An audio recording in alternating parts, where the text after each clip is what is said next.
L'auteur de ce livre, c'est le bien-aimé frère Watchman Nee, le titre du livre, L'homme spirituel. Nous sommes toujours à la deuxième grande partie de ce livre.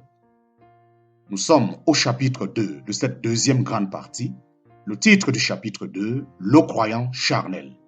Le titre du chapitre 2, Le croyant charnel.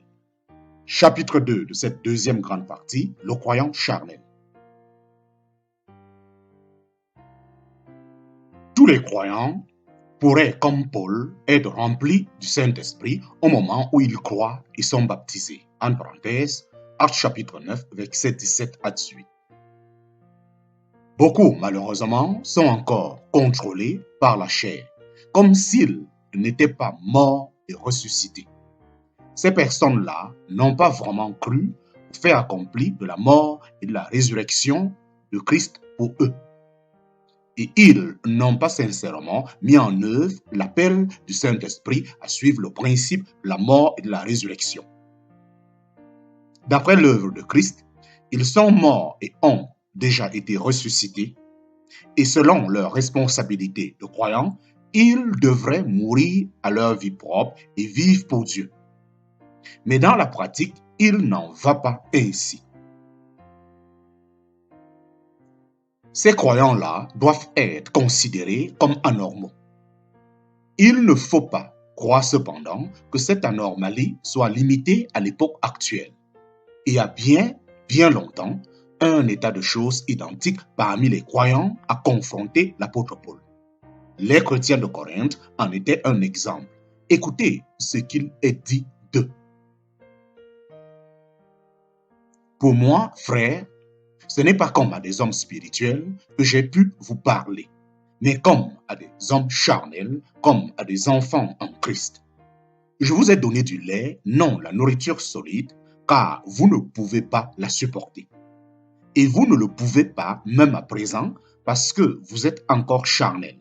En effet, puisqu'il y a parmi vous de la jalousie et des disputes, n'êtes-vous pas charnels et ne marchez-vous pas selon l'homme? 1 Corinthiens chapitre 3, versets 1 à 3. L'apôtre, ici, place les chrétiens en deux catégories, les spirituels et les charnels. Les chrétiens spirituels ne sont pas du tout extraordinaires. Ils sont simplement normaux. Ce sont les chrétiens charnels qui sortent de l'ordinaire et qui sont anormaux. Ces gens de Corinthe étaient vraiment des chrétiens, mais ils étaient charnels et non spirituels. 3 fois dans ce chapitre, Paul les déclare hommes de la chair. La régénération biblique est une naissance par laquelle la partie la plus intime de l'être humain, l'esprit, qui est profondément caché, est renouvelée et occupée par l'Esprit de Dieu. Il faut du temps pour que la puissance de cette nouvelle vie atteigne l'extérieur. C'est-à-dire qu'elle s'étende du centre à la circonférence.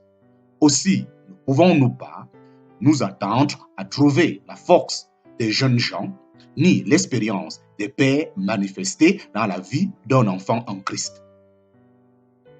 Bien qu'un croyant nouvellement né puisse progresser fidèlement, aimant le Seigneur de tout son cœur et se distinguant par son zèle, il a encore besoin de temps pour rencontrer des occasions de se familiariser avec la corruption du péché et de la vie propre, et pour apprendre à mieux connaître la volonté de Dieu et les méthodes de l'Esprit.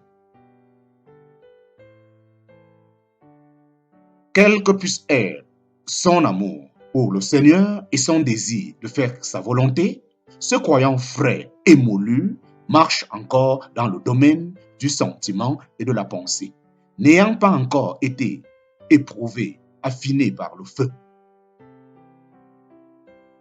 Un chrétien nouvellement né ne peut pas s'empêcher d'être charnel, bien que rempli du Saint-Esprit. Il ne sait pas encore ce que c'est que la chair. Comment peut-on être libéré des œuvres de la chair si on ne les reconnaît pas comme telles? C'est pourquoi, dans l'appréciation de leur état réel, les nouveaux-nés en Christ sont en général charnels. La Bible n'attend pas des jeunes chrétiens qu'ils soient instantanément spirituels. Mais s'ils devaient rester petits enfants pendant de longues années, alors leur situation serait digne de pitié. Paul lui-même fait remarquer aux Corinthiens qu'il les avait traités naguère comme des hommes de la chair parce qu'ils étaient de petits enfants, des nouveau-nés en Christ, et que maintenant, au moment où il écrit, on devrait certainement les voir atteindre l'état d'homme fait. Au lieu de cela, ils ont gaspillé leur vie, restant de petits enfants, et de ce fait sont encore charnels. Il ne faut pas autant de temps qu'on le croit habituellement pour transformer un homme charnel en un homme spirituel. Que c'est lamentable de trouver, au jour où nous sommes, des chrétiens qui n'ont fait, même après plusieurs années, aucun progrès dans leur marche spirituelle. Ils sont remplis d'étonnement quand ils rencontrent quelqu'un qui est entré dans la vie de l'esprit au bout de quelques années seulement. Ils considèrent la chose comme sortant tout à fait de l'ordinaire, sans réaliser que c'est simplement normal. Que c'est la croissance régulière de la vie. Il y a combien de temps que vous avez cru au Seigneur? Êtes-vous spirituel? Nous ne devions pas devenir de vieux bébés, contrisant le Saint-Esprit et vivant à perte. Tous les croyants régénérés devraient prétendre au développement spirituel, permettant au Saint-Esprit d'exercer son empire sur eux sur tous les rapports, de façon à ce qu'au bout d'une période relativement courte, ils puissent les conduire dans tout ce que Dieu a désiré pour eux. Quelles sont donc les causes de notre défaut de croissance? Quelles sont donc les causes de notre défaut de croissance? Il y en a peut-être deux. Elle peut être due à une négligence de la part de ceux qui veillent sur les âmes des jeunes croyants. Ils ne leur parlent que de la grâce de Dieu et de leur position en Christ, mais omettent de les encourager sur le chemin de l'expérience spirituelle. La deuxième cause possible, c'est que les croyants eux-mêmes ne sont pas très zélés pour les choses spirituelles. Ou bien ils croient qu'il suffit d'être simplement sauvé, ou bien ils manquent d'appétit spirituel, ou bien encore ils ne sont pas prêts à payer le prix du progrès. La conséquence déplorable, c'est que l'Église est remplie de grands bébés. Et maintenant, voyons un peu quelles sont les caractéristiques des chrétiens charnels. La première et la plus importante, c'est précisément qu'ils restent longtemps de petits enfants. La durée de cette étape ne devrait pas dépasser quelques années. Quand quelqu'un est né de nouveau, parce qu'il a cru que le Fils de Dieu a expié ses péchés, il devrait croire en même temps qu'il a été crucifié avec Christ pour que le Saint-Esprit puisse le délivrer de la puissance de la chair. Son ignorance sur ce point le maintiendra dans la chair pendant bien des années.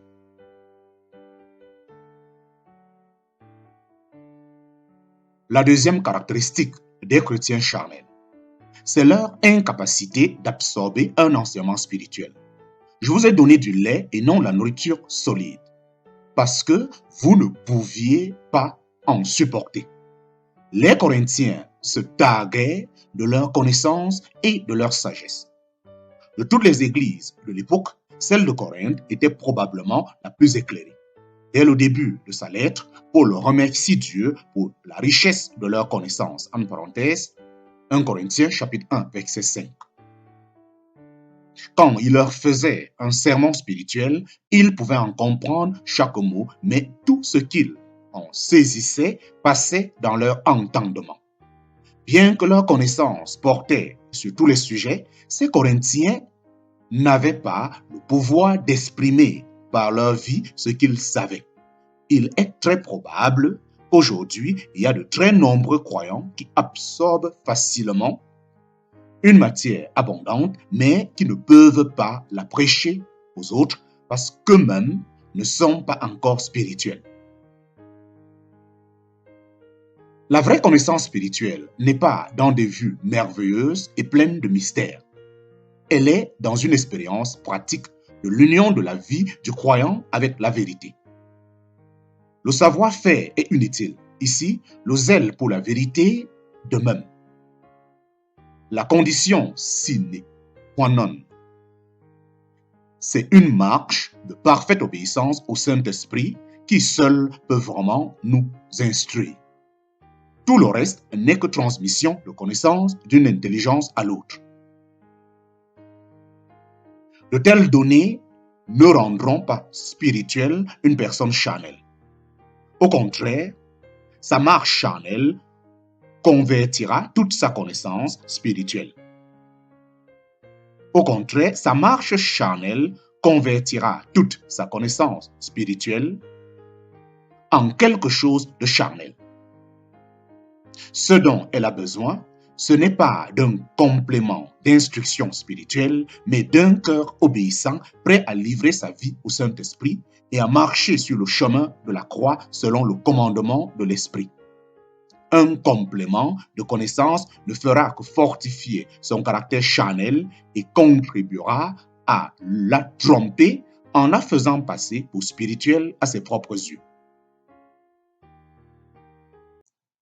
Dans ses écrits, Paul mentionne une autre preuve du caractère charnel, quand il affirme « Puisqu'il y a parmi vous la jalousie et des disputes, n'êtes-vous pas charnel et ne marchez-vous pas selon l'homme ?» Le péché de jalousie et de dispute est une preuve manifeste de caractère charnel. Les dimensions, les dissensions allaient leur train dans l'église de Corinthe, comme le montrent des allusions telles que « moi, je suis d'Apollos, moi de Paul, moi de Céphas », en parenthèse, 1 Corinthiens chapitre 1, verset 12.